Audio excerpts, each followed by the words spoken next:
Zonja dhe zotërinj, mirë prisni në studio Adriana Tolka.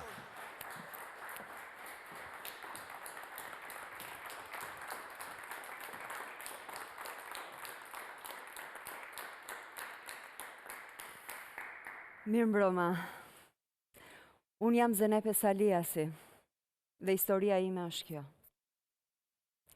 Unë kam lindur në një fshat të Skraparit, në një familje me 6 fëmijë. Shkollën e mesme kam kryer në Skrapar dhe mbaj mend që ajo kohë ka qenë shumë e bukur për vetë moshën, një moshë e mbushur plot me ëndra.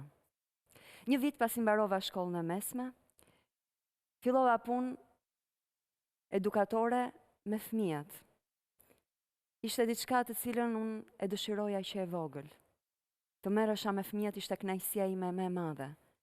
Dhe edhe pse isha vetëm 20 vjeç, këtë punë e dashuroja shumë.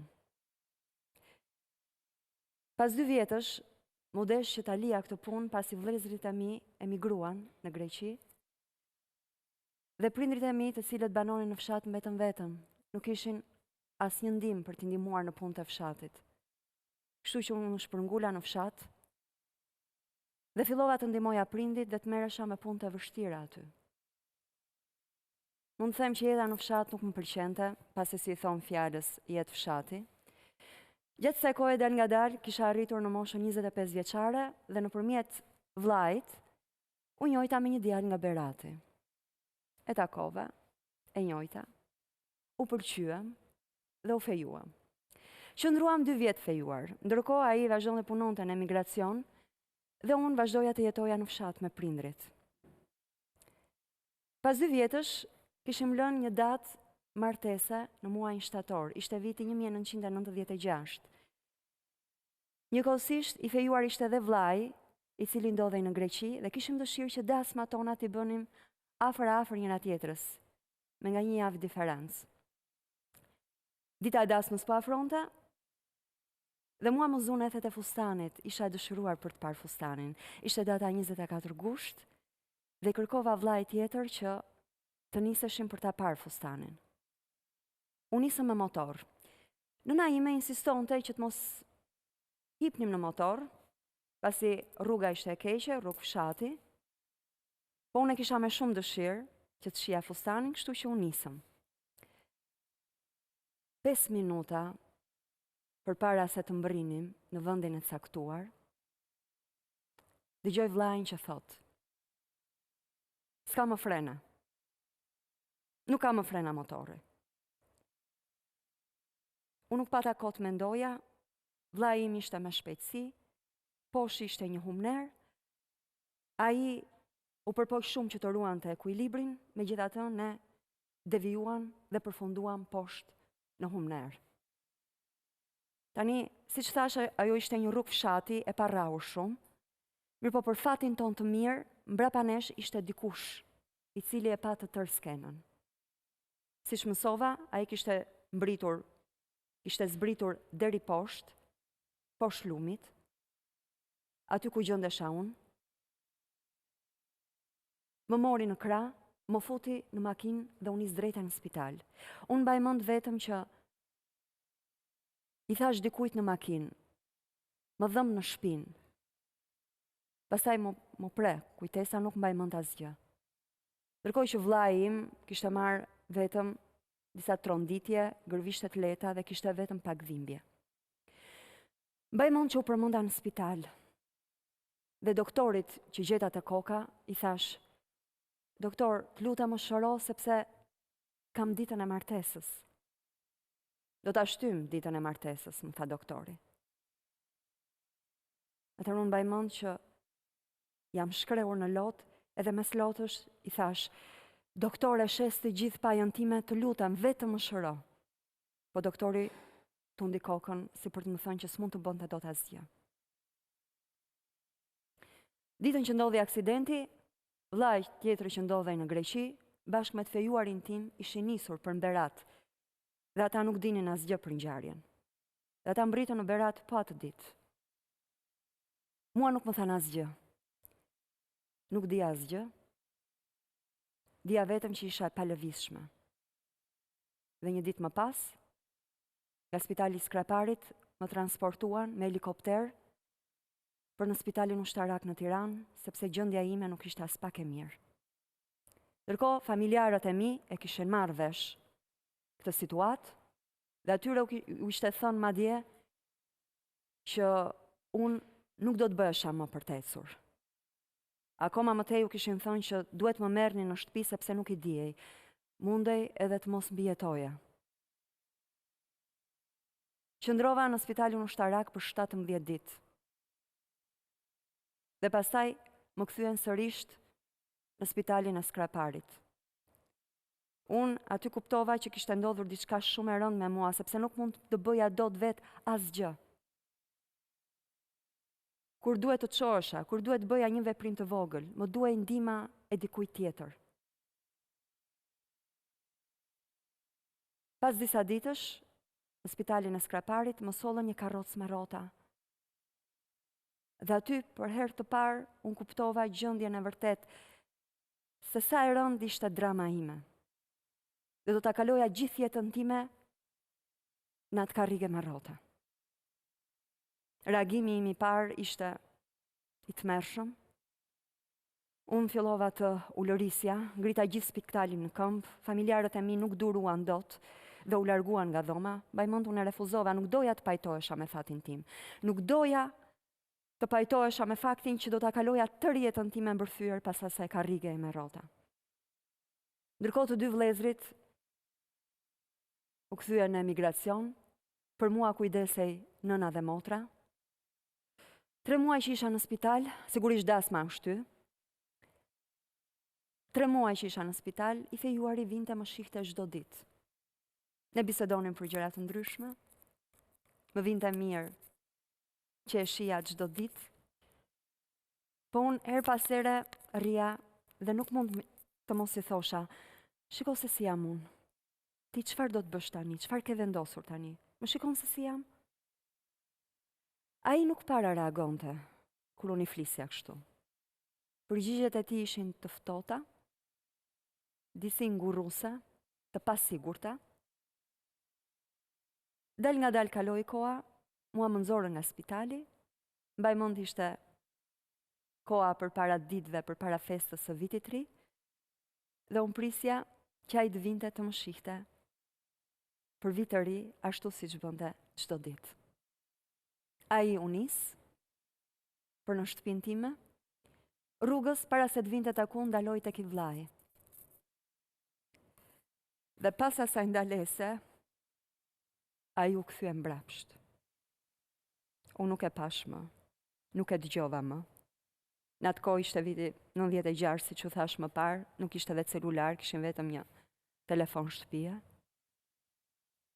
Megjithatë, kjo ishte tronditja e madhe, goditja e dytë fatale pas goditjes parë që kisha marrë, që më ndryshoi komplet jetën time.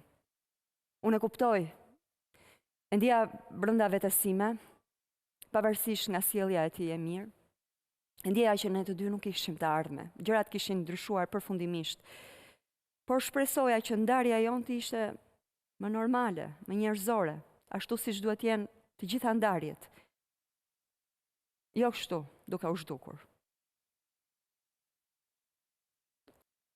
U shpërngulëm në Kuçov tek vllai i madh dhe aty kalova 10 vjetët që vijuan të jetës sime. Sigurisht në një gjendje të rëndë shpirtërore dhe psikologjike. Gjatë kësaj kohe, pata mundësi që të bëja një ekzaminim në Greqi. Dhe ishte ekzaminimi i vetëm.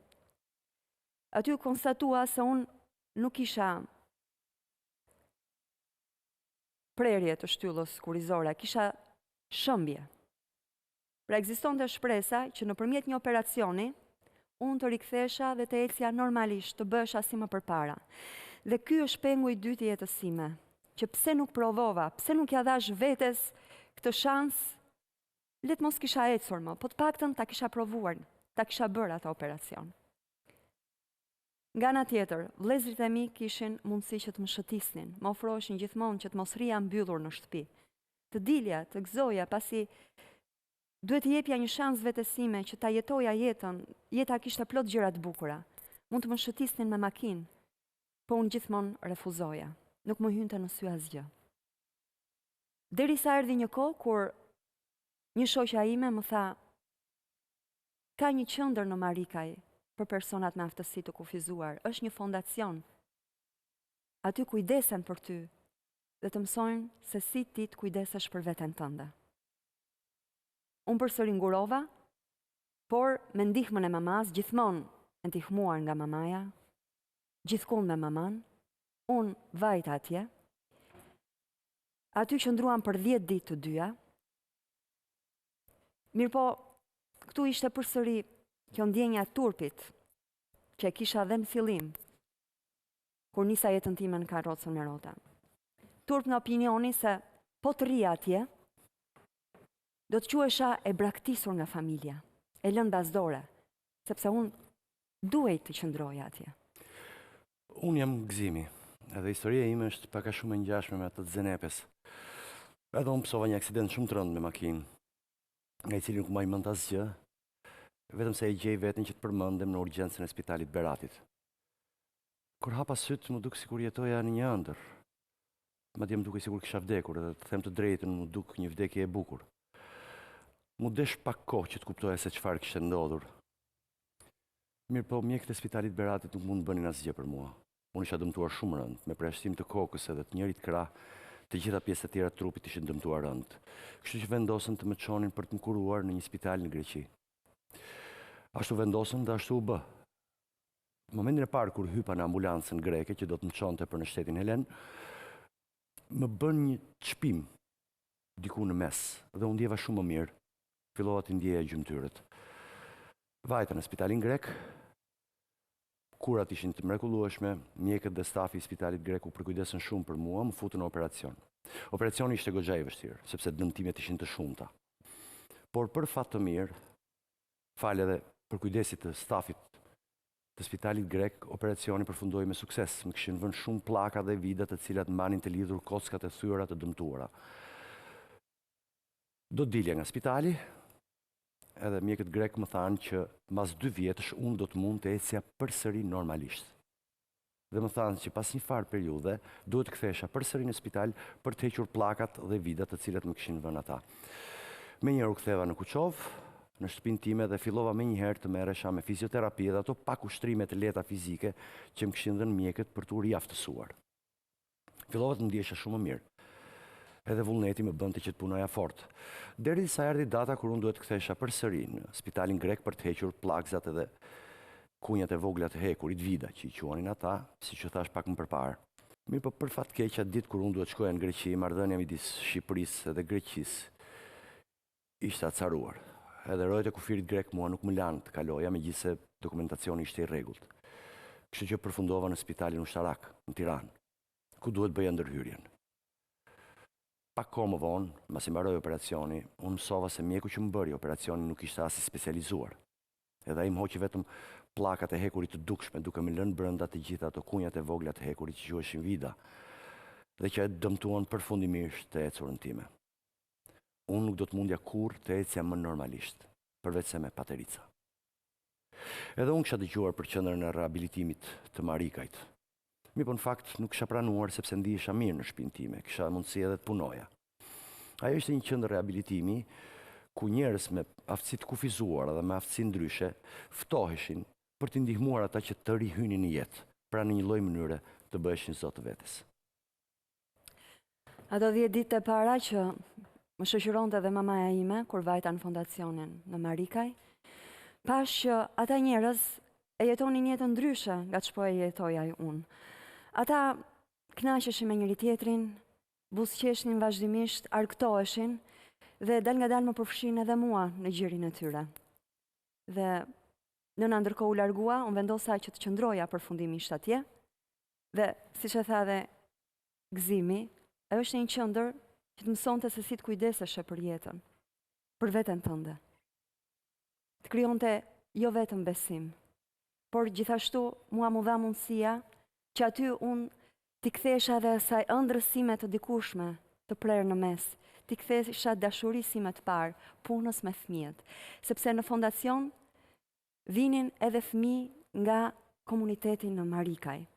Gjithashtu, me miqtë e mi të rinj, që zura në fondacion, ne kalonim kohën në mënyrë shumë të bukur, shkonim në lokal, bisedonim gjatë, qeshnim, madje lokali ynë i preferuar kishte krijuar edhe një ramp, enkas për ne.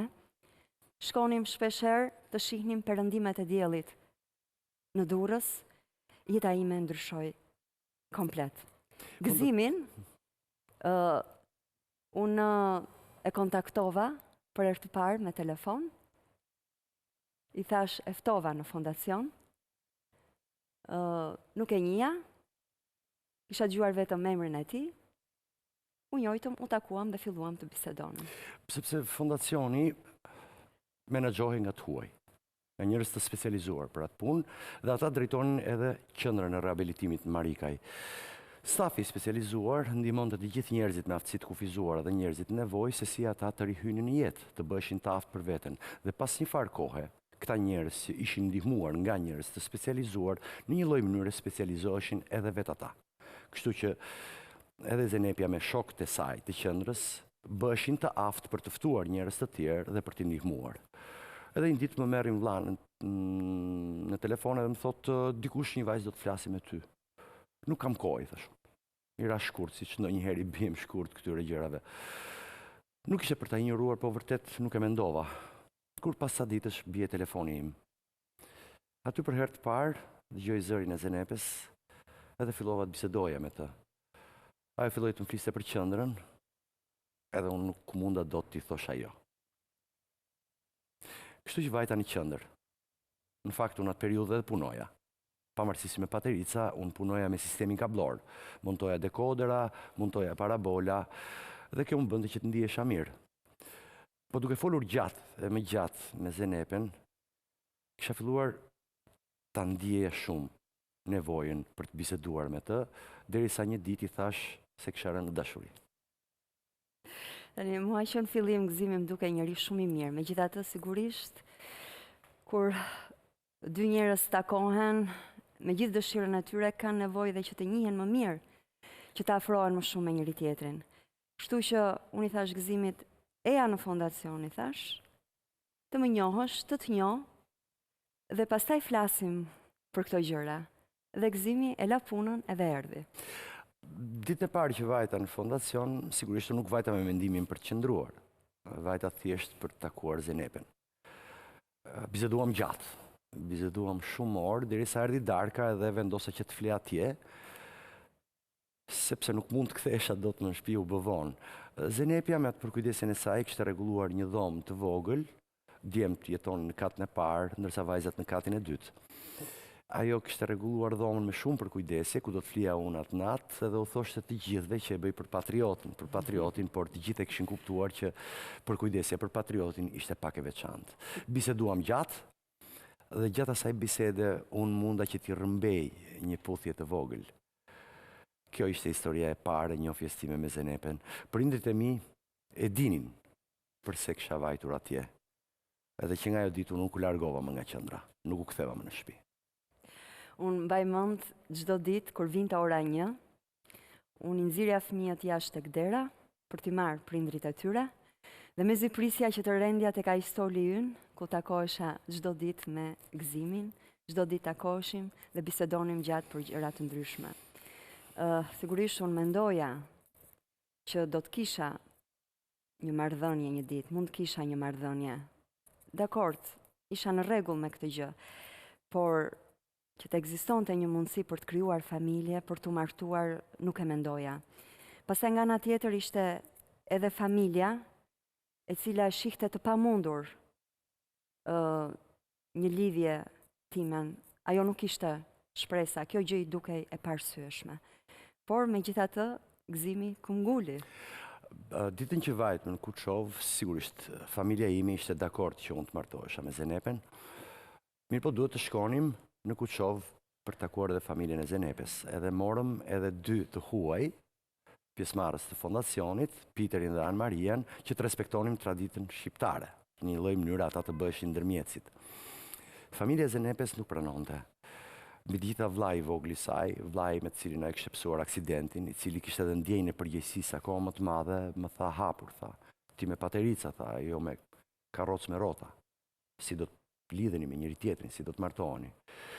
Mirë po unë nuk hoqa dorë për asnjë çast. Derisa më në fund ata u bindën.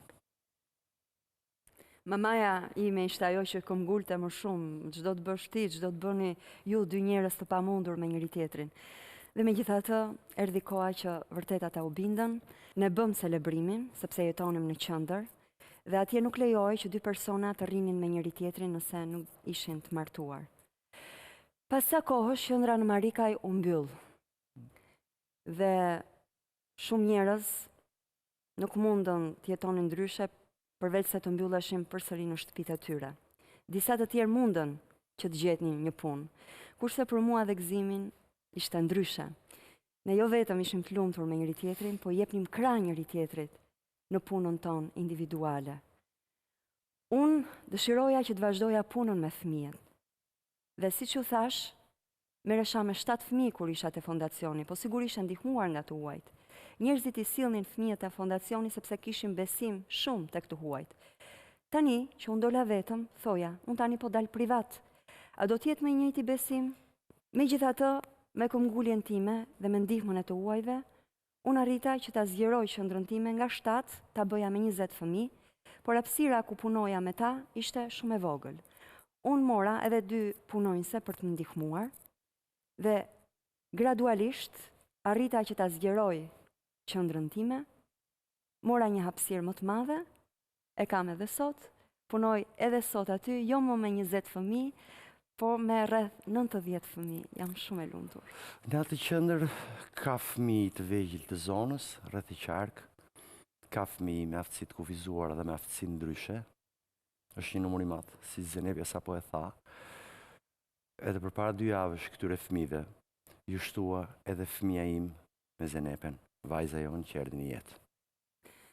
Nuk e di, po nuk ka kënaqësi dhe lumturi më të madhe kur merr në krah fëmijët edhe ndjen përkthjelet e tyre.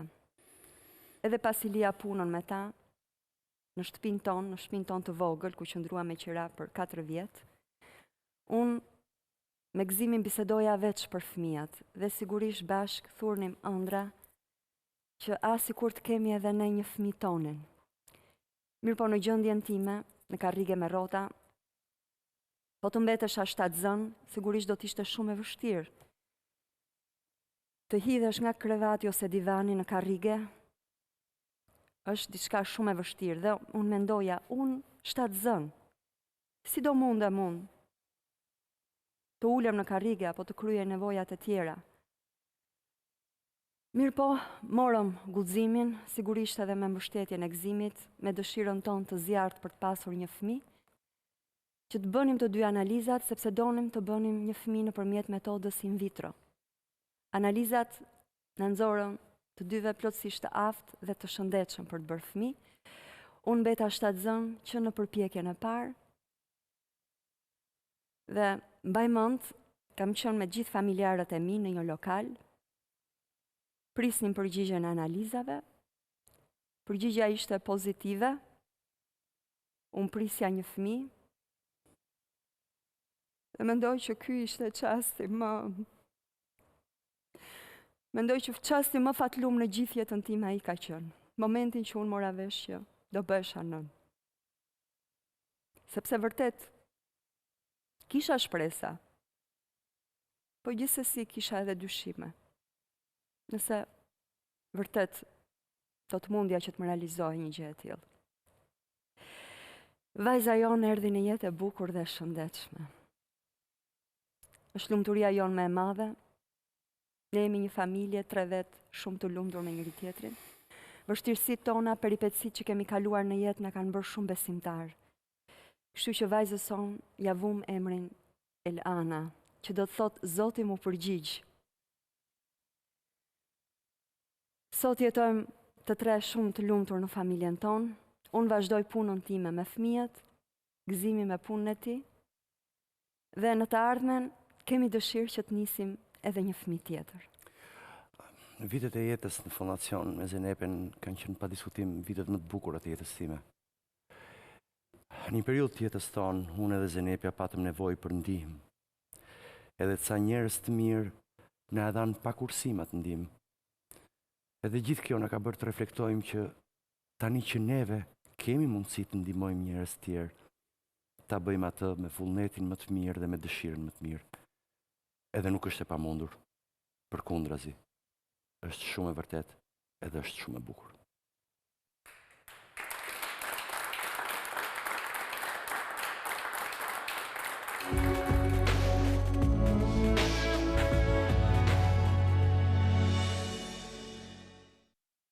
Unë ju rrëfeva historinë e jetës së Zenepes, e cila ka një vlerë shumë dimensionale. Ajo nuk është thjesht një njeri që ka pësuar një fatkeqësi të madhe në moshën dhe në momentin më të bukur të jetës. Fatkeqësisë së saj ju shtua edhe pesha e mendësisë së provincës, e cila nuk të lejon ta jetosh jetën në plotësinë e vet, aq më tepër kur perceptohesh si një njeri që ka një problem. Ndaj forca që nevojitet për ta kapërcyer të gjithën këtë është shumë e madhe. Sa më tepër hyja në historinë e Zenepes, aq më tepër më rritej vlerësimi dhe respekti për këtë grua të fortë, e cila, pavarësisht asaj që i ka ndodhur, po e jeton jetën në maksimumin e vet.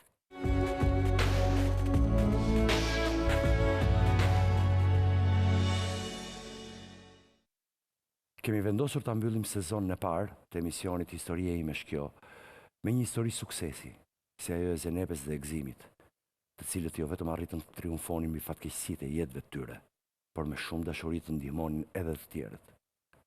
Nuk mendoj se ka histori më të fortë se sa kjo, për të vërtetuar edhe një herë shprehjen se jeta e gjen gjithmonë rrugën për të lullzuar.